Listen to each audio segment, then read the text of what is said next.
Lingala, Swahili, Kikongo, Chiluba, des langues nationales sont utilisées comme médium d'enseignement et d'apprentissage au degré élémentaire et moyen du primaire et comme discipline au degré terminal au niveau secondaire et supérieur. Sensibiliser sur l'enseignement en langue nationale, c'est le leitmotiv de Michel Otto, auteur de cet ouvrage intitulé « Pourquoi des manuels scolaires en langue nationale en République démocratique du Congo ?» Expert en enseignement préscolaire, Michel Otto est un défenseur farouche de l'enseignement en langue nationale. On ne change pas l'équipe qui gagne. C'est un premier principe.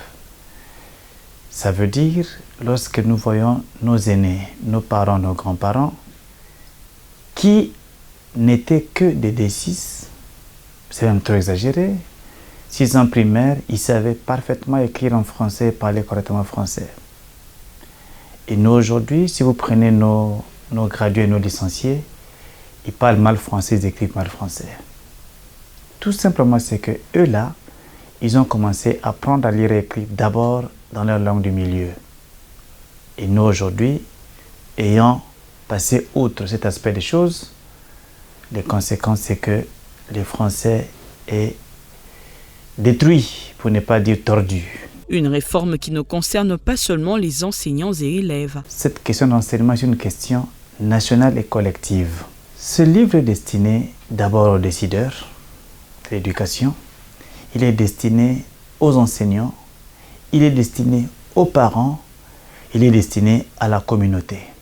Vous savez aujourd'hui, sur le plan international, l'UNESCO recommande la promotion des langues nationales.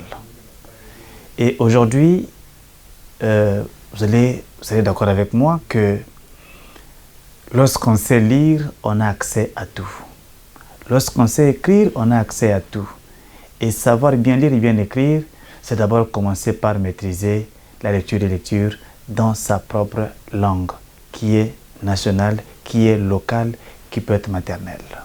L'ouvrage répond aux questions que plus d'un Congolais se pose sur l'apprentissage en langue nationale dès le préscolaire.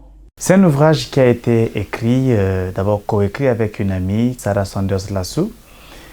Il a un style pas ordinaire, c'est un style de questions-réponses. Il y a une série de questions qui